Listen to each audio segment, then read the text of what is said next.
Friendship, സൗഹൃദം നമുക്ക് പല രീതിയിൽ, പല അവസ്ഥയിൽ, പല പ്രായത്തിൽ നമുക്ക് ഉണ്ടാവാറുണ്ട്. സ്കൂൾ തലത്തിൽ ആ പ്രായത്തിലുള്ള പ്രൈമറി തലത്തിൽ പഠിക്കുമ്പോൾ ആ പ്രായത്തിലുള്ള സുഹൃത്തുക്കൾ ഉണ്ടാവാറുണ്ട്. അതുപോലെ UPSC പഠിക്കുമ്പോൾ അത്തരത്തിൽ ആ പ്രായത്തിലുള്ള കുറേ ഫ്രണ്ട്സ് നമുക്കുണ്ട്. ഹൈസ്കൂളിൽ പഠിക്കുമ്പോൾ അങ്ങനെ കുറേ ഫ്രണ്ട്സുകളുണ്ട്. പിന്നെ അത് കഴിഞ്ഞ് നമ്മൾ കരിയർ നമ്മൾ രൂപപ്പെടുത്തി കഴിയുമ്പോൾ, നമ്മുടെ ജീവിതത്തിലേക്ക് വന്നു കഴിയുമ്പോൾ ജീവിതത്തിൻ്റെ ഭാഗമായിട്ട് പല സുഹൃത്തുക്കളും നമ്മളോടൊപ്പം വന്നു ചേരാറ്. അത്തരത്തിൽ നമ്മൾക്ക് വന്നു ചേരുന്ന ചില സുഹൃത്തുക്കളാണ് നമ്മൾ ഉപയോഗിക്കുന്ന നമ്മുടെ വാഹനങ്ങൾ. അത്തരത്തിൽ എൻ്റെ ജീവിതത്തിൽ ആദ്യം വന്ന ഒരു വാഹനമായിരുന്നു RX 100 യമഹ. RX യുഗത്തിൽപ്പെട്ട ആ തലമുറയിൽപ്പെട്ട ഒരു കലാകാരനായിരുന്നു ഞാൻ ഗാനമേളയൊക്കെ ഇങ്ങനെ രാവിലെ ഒരു RX 100 എടുത്ത് ഇങ്ങനെ ഇറങ്ങും. ഉച്ചയ്ക്ക് ചിലപ്പോൾ ഒരു കല്യാണ പ്രോഗ്രാം ആയിരിക്കും. അത് കഴിഞ്ഞാൽ വൈകുന്നേരം ആ RX 100 തന്നെ നേരെ അടുത്ത വേദിയിലേക്ക് പോകുന്നു. വൈകുന്നേരം ഒരു റിസപ്ഷൻ പരിപാടി ആയിരിക്കും. അത് കഴിഞ്ഞാൽ രാത്രി 10 മണിക്ക് മറ്റൊരു പരിപാടി ക്ഷേത്രങ്ങളിലോ ചർച്ചുകളിലോ മുസ്ലിം പള്ളികളിലൊക്കെ ആയിരിക്കും. അത്തരത്തിൽ ആദ്യം എൻ്റെ ജീവിതത്തിൽ വന്നുപെട്ട ഒരു വാഹനമായിരുന്നു RX 100. അത് ഒരിക്കലും മറക്കാൻ കഴിയില്ല. RX 100 ഓടിച്ച ആളുകൾക്ക് പിന്നെ വേറൊരു ടൂ വീലറിനോട് ഒരു കമ്പം ഉണ്ടാവില്ല. അതിനുശേഷം കുറച്ചുകൂടെ കരിയർ നന്നായി കഴിഞ്ഞപ്പോൾ, കുറച്ചുകൂടെ സിനിമയിലൊക്കെ പാടി കഴിഞ്ഞപ്പോൾ ഒരു കാറ് വാങ്ങേണ്ടി വന്നു എന്ന് പറയുന്നതായിരിക്കും ശരി. കാരണം സാധാരണഗതിയിൽ കാറ് പിന്നെ ചില ആളുകൾ ആഡംബരത്തിന് കാറ് വാങ്ങാറുണ്ട്, ചില ആളുകൾ ആവശ്യത്തിന് കാറ് വാങ്ങാറുണ്ട്. അത്തരത്തിൽ ആവശ്യങ്ങൾക്ക് വേണ്ടി കാറ് വാങ്ങിയ ഒരു കലാകാരനായിരുന്നു ഞാൻ. അത്തരത്തിൽ ആദ്യം എൻ്റെ ജീവിതത്തിൽ വന്നുപെട്ട ഒരു കാറായിരുന്നു ആൾട്ടോ, മാരുതി സുസുക്കി ആൾട്ടോ എന്ന് പറയുന്ന കാർ. അതൊരു 5 വർഷം ഞാൻ ഉപയോഗിച്ചിരുന്നു. അതിനുശേഷം കഴിഞ്ഞ 8 വർഷമായി, 2010 മുതൽ ഇന്ന് വരെയുള്ള ഈ 8 വർഷത്തിൽ എന്നോടൊപ്പം എൻ്റെ സങ്കടങ്ങളും സന്തോഷങ്ങളൊക്കെ അറിഞ്ഞ എൻ്റെ ഏറ്റവും അടുത്ത ഒരു സുഹൃത്തായിരുന്നു ഞാനിപ്പോൾ യൂസ് ചെയ്തുകൊണ്ടിരിക്കുന്ന എൻ്റെ 414.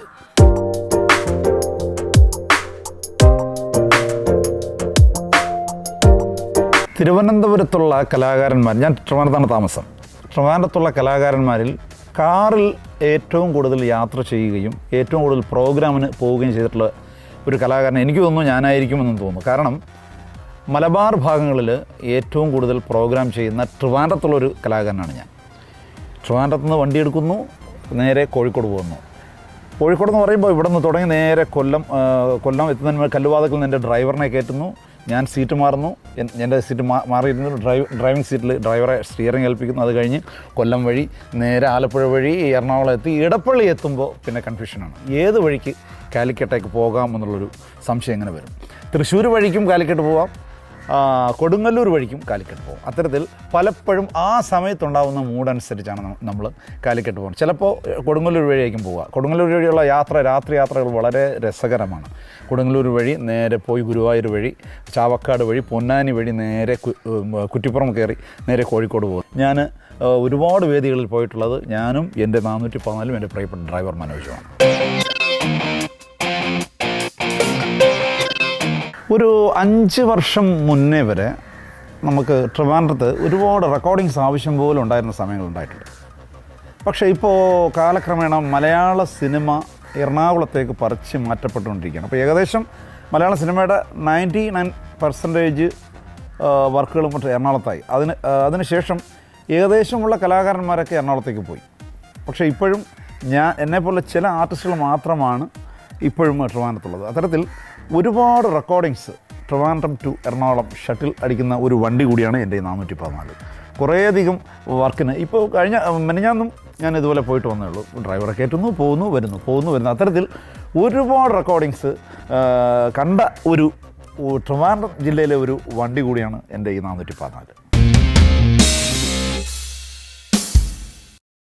ഈ രാജകീയമായ യാത്ര എന്നൊക്കെ നമ്മൾ സാധാരണ എല്ലാത്തരം ആളുകൾക്കും സാധ്യമാവുന്നതല്ല. സാധാരണഗതിയിൽ മന്ത്രിമാർക്കും MLA-മാർക്കും അതുപോലുള്ള അത്തരത്തിൽ ആ പദവി വഹിക്കുന്ന ആളുകൾക്ക് സാധാരണഗതിയിൽ അത് വരാറുള്ളൂ. പക്ഷേ അത്തരത്തിൽ രാജകീയമായ യാത്രകൾ നടത്തുന്ന ഒരു വിഭാഗം കൂടിയാണ് ഞങ്ങളെപ്പോലുള്ള കലാകാരർ. അത് എങ്ങനെയാണെന്ന് നിങ്ങൾക്ക് ചിലപ്പോൾ സംശയം തോന്നിയേക്കാം. പല വേദികളിലും പല അമ്പലങ്ങളിലും ഭയങ്കരമായ ആൾ കൂടുന്ന അമ്പലങ്ങൾ ഒരുപാട് വേദികളുണ്ടാകുന്നുണ്ട്. അതുപോലെ ചർച്ചുകളും പള്ളികളിലൊക്കെ ഇങ്ങനെ പ്രോഗ്രാം ചെയ്യാറുണ്ട്. ഈ സ്റ്റേജിലേക്ക് പോകുന്ന വഴി വളരെ ചെറിയ വഴിയായിരിക്കും. ഒരു കാറ് മാത്രമായിരിക്കും സാധാരണ പോവുക. ബാക്കിയുള്ള വണ്ടികൾ സാധാരണ ആളുകളുടെ വണ്ടി ചിലപ്പോൾ ബാക്ക് സ്റ്റേജ് വരെ പോകുന്ന സെറ്റപ്പിലുള്ള സംഭവം ഉണ്ടാവാറില്ല സാധാരണഗതിയിൽ. ഞങ്ങൾ ആർട്ടിസ്റ്റുകളുടെ വണ്ടികൾ മാത്രമേ സാധാരണഗതിയിൽ വിടാറുള്ളൂ. അപ്പോൾ ഈ വഴി നിറച്ച ആളുകൾ നിൽക്കും. ആളുകളൊക്കെ ഫ്രണ്ടിൽ നിന്നും ബാക്കിൽ നിന്നും പോലീസുകാരും കമ്മിറ്റിക്കാരും മാറ്റുകയും ഞങ്ങളിങ്ങനെ രാജകീയമായിട്ട് ഇങ്ങനെ ഓടിച്ചിങ്ങനെ പോകുന്ന ആ ഒരു സുഖം അനുഭവിക്കുന്നത് നമ്മൾ കലാകാരന്മാരാണ്. അതിനും ഈ വണ്ടി ഒരുപാട് സാക്ഷ്യം വഹിച്ചിട്ടുണ്ട്. എത്രയോ വേദികളിൽ അത്തരത്തിൽ അമ്മാതിരി ആ രീതിയിൽ ഞാൻ പ്രോഗ്രാം ചെയ്തിട്ടുണ്ട്.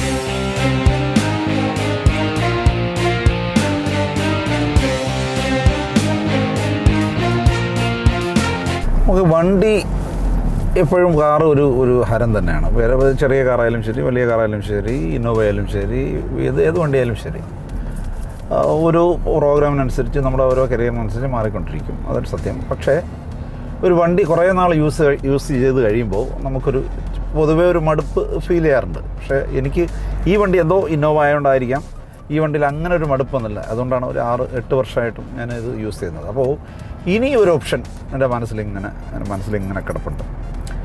ഈ വണ്ടി കൊടുത്തു കഴിഞ്ഞാൽ ഏത് വണ്ടി വാങ്ങാം?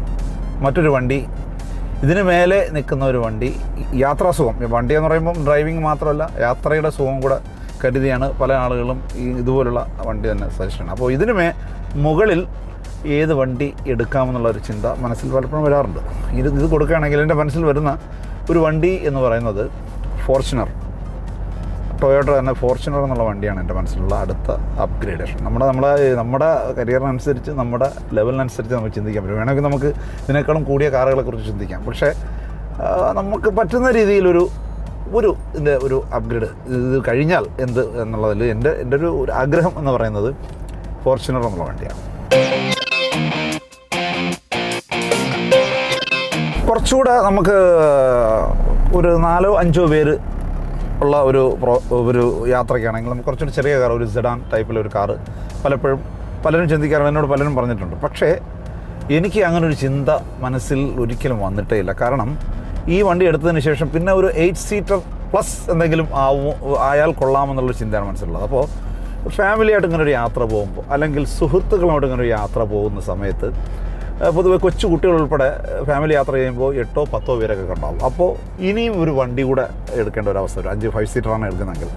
അപ്പോൾ അത്തരത്തിൽ കൂടെ വലിയൊരു പ്രയോജനമുള്ളൊരു വണ്ടി കൂടിയാണ് ഇതൊരു 8 സീറ്ററുള്ള ഈ ഇന്നോവ എന്നുള്ളത്. എൻ്റെ ഈ 414 ഇനി അതാണ് ഞാൻ ഇനിയൊരു ആലോചന വന്നപ്പോൾ പോലും അത്തരത്തിലൊരു വണ്ടി മതി എന്നുള്ള ഇതിലാണ് ഞാൻ ഫോർച്യൂണറെ സപ്പോർട്ട് ചെയ്തത്. ഒരുപാട് യാത്രകൾ ഞങ്ങൾ പോയിട്ടുണ്ട്. 7-8 പേര് അടങ്ങുന്ന നമ്മളെ ഫ്രണ്ട്സിൻ്റെ ഒരു സെറ്റപ്പിൽ യാത്ര. ഗോവയിലൊക്കെ എനിക്ക് തോന്നുന്നു ഈ വണ്ടിയിൽ ഏറ്റവും കൂടുതൽ ലോങ് പോയത് ഗോവയിലാണ്. ഞങ്ങൾ പ്ലഷർ ട്രിപ്പ് പോയത്, ഞങ്ങൾ ഫ്രണ്ട്സുമായിട്ട് പ്ലഷർ ട്രിപ്പ് പോയിരുന്നു. അതുപോലെ എല്ലാ വർഷവും ഫാമിലി എന്ന് പറയുമ്പോൾ, എൻ്റെ ഫാമിലി എന്ന് പറയുമ്പോൾ ഞാനും എൻ്റെ വൈഫും കുട്ടികളും മാത്രമല്ല. എൻ്റെ ഫാമിലി എന്ന് പറയുമ്പോൾ ഞാനും എൻ്റെ വൈഫും കുട്ടികളുണ്ടാവും, എൻ്റെ സഹോദരിമാരുണ്ട്, 3 സഹോദരിമാരുണ്ട്, അവരുടെ മക്കളുണ്ടാവും, കൊച്ചുകുട്ടികളുണ്ടാവും. അവരൊക്കെ വെച്ച് ഉള്ളൊരു യാത്രയാണ്. ഒരു 8-10 പേരൊക്കെ കാണും, കുട്ടികൾ ഉൾപ്പെടെ. അപ്പോൾ അത്തരത്തിലൊരു യാത്ര ചെയ്യണമെങ്കിലും ഇതുപോലുള്ള ഒരു 8 സീറ്റർ വണ്ടി തന്നെ വേണ്ടി വരും. അതുകൊണ്ടാണ് എനിക്ക് 8 സീറ്ററിനോടുള്ള എനിക്കൊരു ഭയങ്കരമായ ഇഷ്ടം. അത്തരത്തിൽ ഒരുപാട് എല്ലാ വർഷവും കൃത്യമായ വെക്കേഷനിൽ ഫാമിലി ട്രിപ്പുണ്ട്. അതും ഇങ്ങനെ ഈ വണ്ടിയിൽ ഇങ്ങനെ യാത്ര ചെയ്യാറുണ്ട്.